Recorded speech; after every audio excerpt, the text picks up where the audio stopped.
شرعي من هنا لبنتلان اللي أنا عبد الرحمن محمود فرولي مشرح من هنا صوماليا ويلي اللي بانك على الكوسة علي يوسف علي هوش كان شير جرايد وصابسن علاقة على كعيو أي نبض باقيان مملكة بنتلان هي كل المدود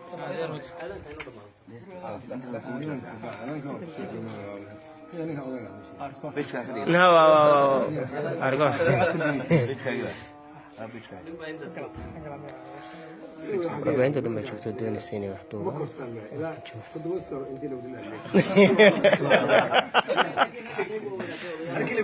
ما الحين شاعد دمرة ما والله ساكن ورفع حيوتي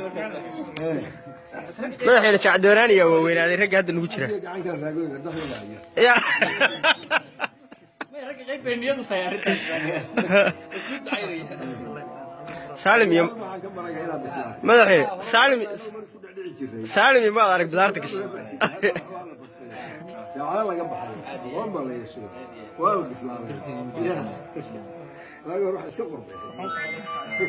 ما الحين رجع غيب دقودر واشيتها سالم رجع فرحة يوكشنا مكتب بدارتي ما لكن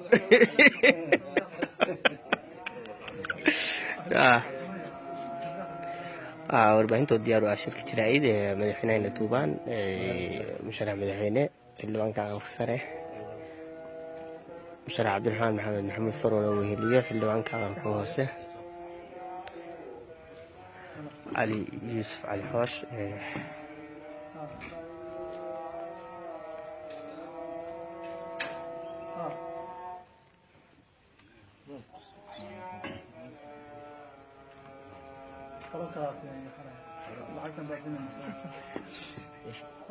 أوصف حرد وأستاون سالمة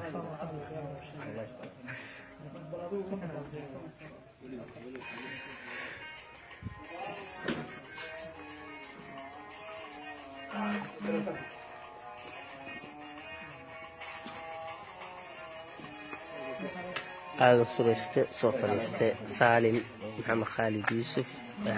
عبد العزيز انجنير محمد عبد الله اسمه اس بي سي رجوا بدن yahay halkan jooga oo saakir tiyaata qayb galaya war heesta ay aadan kala daayday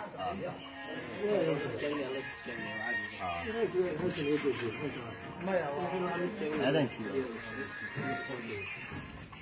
mood kaleegani محمد طيب محمد بدن اس بي سي جبلان تي في صلحة تي في أحمد عود ما يبون سلامة جبلان جبلان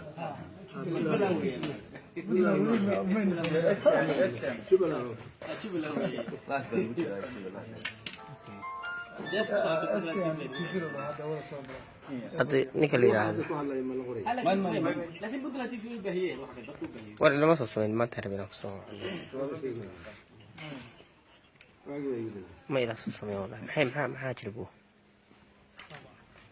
يا شركة بندوبية مركب شركة بندوبية مركب صباح بسرعة عايز بسم الله رب العالمين والصلاة والسلام على رسول الله صلى الله عليه وسلم waxaan maanta shirkan jaraa'id isugu yeeray inaad ku qabto inuu ila fadhiyo Ali Yuusuf Ali Hoosh oo ah xildhibaankii ugu horeeyay oo aqalka hoose aqalka baarlamaanka shacabka golaha shacabka ee Soomaaliya oo dhan ninka ugu horeeyay la doorto ka soo baxay mudaan doorashada ka socotay magaalada Garowe waxaan mowduucaan ka hadlaynaa maanta yahay waa midkii maanta loo baahnaa anigoo ah oday Soomaaliyeed nabadda jecel ka soo shaqeeyay nabadda Soomaaliyeed ilaa 1990kii shirka soo nabad lagu qabto joogay ahaa hormuudkii in laga baxo ku meel gaarka Soomaaliya markaa madaxweynaha Puntland ka ahaa haddana ah oday aqalka sare ama senator Soomaali u taqaan dowladda Soomaaliya dhexe ogol maanta dowladda dhexe magaceeda xataa dhinaceeda ku hadlaya soo socota xildhibaanadeeda waxaan halkan maanta isugu yeeray inaan waxa iga aadan ka iraahdo dagaalka khasaaraha badan oo shaydaan jinni wal insi ay wadaan oo gaalkacyo ka socda oo lagu hoobtay oo ummadii lagu kala dilay oo cid wada la aqoon waayay magacana loo saaray labada dawladood lana leeyahay balaayo dhan baa ku dhex jirta waa malaynaya in balaayo ku jirto dadku waxay leeyihiin waa siyaasadaysan yahay anugu wada kuma dambaabi karo laakiin haddii wax kasta oo sidii ila bini aadamka caqligiisa saliimka ay keenayay ka bedelan wax u dhacayaan in wax ku jiraan dana laga leeyahay waa malayn karaya laakiin wada cidna ku eedayn mayo oranaya ciddaas samaysay shalay baa khasaare ugu weynaa dhacay maalinta hadda bisha 6 ahayd November iyadoo lagu jiro waqtigii doorashada oo la rabay in baarlamaankii Soomaaliya oo ahaan lahaa ka saari lahaa dhibaatada jirta u dooran lahaa madaxdii hogaamin lahayd dalka iyadoo doorashooyinka meelba laga jiro inuu dagaalkaas ka dhaco maanta magaalada Gaalkacyo oo ah meelihii dagaalkii Sokoyo 1990kii ugu kululaa khasaare u bandigaari kamid ah magaalada Gaalkacyo magaalada Xamar magaalada Baydhabo magaalada Kismaayo baaha markii magaalooyin loo eego intii Soomaaliya gaadhina waa loo lama sugi karo lagama aamusi karo dadka dhibaatada ku dhacday halkaas oo birimegeydada ku dhimanayo shacabka dadka waaweyn caruurta iyo dumarka barakacay gabdhaha ku umulaya meelaan wax caafimaad oo lin maciishadii dalkii magaalada laga noolaa oo xirantay ardadii oo iskuuladii ka baaqatay dagaal faa'iido aan lahayn iyadoo wali laba maamul oo dawladii ay jiraan aan la garanayn oo la hore loogu dhawaaqay in la joojiyo laakiin wax wada la garan waayay kulli cid baa dan kale oo meesha ku dhex jira magacyada waa la sheegayay haddana maalintii laga dhawaaqay in laga heshiiyey xabada in la joojiyo magaalada Dubai ayaa mise dagaalka dib loo baaray way iska salaanaan laabta jirin marka salaan nabad haddii laabta jirto haddii dadka xagga jooga inay jawaabaan bay haydo ay wanaag ku jawaabaan colaad baa lagu jawaabay anu ma qal madaxdu hadda inay qayb ka tahay oo ay leedahay waxba kama jiraan wada iyo in kale anu maalin dhaxaas abil baa ka jeediyay maalintii labada shabeelle hirshabeelle jawhar lagu dooranayay على مساركي مدحوينها hirshabeelle iyo xubnihii kale oo maamulka loo dhisayay madaxda Soomaaliya halka inay timaado horana magaalada Cadaado markii laga doortay aqalka sare xubno aan kala xiriiray oo aan ka wada hadalay arrintaas waxaan go'aansanay inaan u qubno arrintan wax ka qabanno oo anagu doorka la wareegno calaamaha aqalka sare oo yahay aqalkii federationka oo yahay haddeerna xubnahaas xidid baa kala leenahay Muqdisho jira in madaxdii dawladda dhexe arkaan meeshaan waxaa looga baahan yahay in magaalada Gaalkacyo laftigeeda la isugu yimaado shirka ugu qabto madaxweynaha hadda xilka wali sii haya waqti ka dhamaaday Xasan Sheekh Maxamuud waynu yiraahdaa dagaalkaanu ma aha dagaalkii 1990kii qabaa'ilka dadka la isugu leeyahay oo nimankii ciidamada ay warloorayaasha ah baa wada la oranayo Gaalkacyo lagu soo weeraray dabadeedna laba qabiil ay tagtay maanta dabaal laba qabiil ma noqon karo laba xukuumad baa lagu sheegay laakiin xukuumadda kaliya ma aha milishooyin baa ku jira oo milishooyinkaas qabaa'il bay ka socdaan laakiin shaydaan kale waa ku dhex jiraayo meesha tabashid maayo basro ku sidana waa ku jira haddaan dagaalkaas wax laga qaban oo la joojin doorasho Soomaaliya ka dhici ka dhama jirto maba dhici karto oo xagee ka dhacaysa xagee la isku aaminaya oo xagee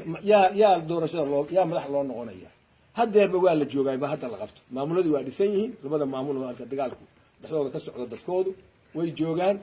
dawladda dhexe inkastoo xilka dhammaay wili lama bedelin way joogaan prime ministerka iyo madaxweynaha waa joogaan iyo ra'iisul baarlamaanka hore kulli waa joogaan maxaa loo qumi waayay looga hadli waayay nin walba wuxuu ku mashquulsan yahay inuu dhex galo dadka la dooranayo oo lacag la dhex galo oo corruption ku soo baxaa biri Soomaaliya hogaamin karaya soo arigii qofka maanta laga gatay xilka isaguna biri ku sii gadan maayo xildhibaanka dabeedna kan ka sii gatay isagana soo dawlad shisheeye ka sii gadan maayo meesha u socotaa laga ultimate meesha ku dhamaanaysa halkaas u socota haddii dhab laga yahay waxaan oo Soomaali in la mideeyo la rabo oo nidaamka federaalka oo dadku wada qaatay la rabo in la hirgeliyo oo doorasho in loo socdo ay dhab tahay dadka madaxda ah maanta way halka yimaadeen anaguna xoog iyo waa ku biirinaya talada iyo tabartayda inta ku biirinay inta ka badan lama si dulqaadan karo mana sii socon karno waxaan abiil u jeedinayaa ciidamada laftigooda anigoo ku hadlaya magacayga iyo sharaftayda iyo xilka aan u hayo dowladda aqalka sare oo maanta aan xildhibaan ahay oo una weyn aan u malayn kolley mid xogaa iga weyn waa iska jiri karaa laakiin ama aniga ileeg laakiin anigu waxaan haystaa inaan u weynahay ciidamada waxaan la hadlay labada dhinacba joojiya xabad dadkiina u tura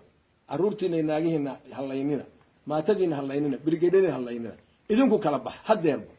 haddii aad wax maqlaysaan weeye haddii kale hadhow warlords baa laydinka soo saaraya maxkamad caalamiya laydin geyn doona ilo maamul dowladda soomaali baa saxan maanta dhisan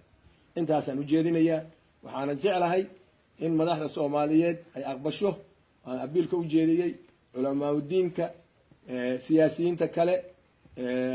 dadka muxuu ahaye dhaqanka madaxda ka ah oo anaga coloogayaal hadday ku jiraan aan ahayn dumarada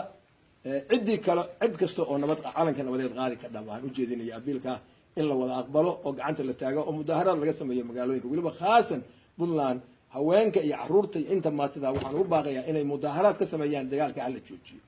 waxaan kaloo u baaqayaa dadka magaca dowladda ku hadlaaya ama magacyada ku hadlaya oo aan officially magaca dowladda qoraal ka soo baxay aan ahayn oo madaxda hoose ah oo gobernatorayaal iyo taliyaal ciidamo ah dabka ay shidayaan iyo hadalka ay ku hadlayaan oo wada gefka cidna wakiilga ma aha hadeer wayni sheegaya waan magacooda hebel oran maayo gaalkacyo ka hadleen garowga ka hadleen dowladdu wayna joojisaa dadka wax ka qabataa oo iyaga magacooda aan ku hadlayno ku official u hadlaya kuwa aan ahayn wayna qabataa magacay kastoo nin kastoo ku hadla cid buu ku qormeeyaa dowlad buu ku qormeeyaa shacab buu ku qormeeyaa isaguu ku qormeeyaa cid ay wakiil uga yihiin male ciddii magac ku hadasha ayaan lahayn waan dowladda ayaan wakiil uga dhigan waxa weeye wixii dowladda wakiil ay ka tahay iyada ka mas-uulaan laakiin ciddaan ka ahayn isaga shaksigiisa weeye hadeer ba ha maqleen ciddii muxuu ahaaday waxaas dembigaa gashay iyo ciddii dhegaysanaysaba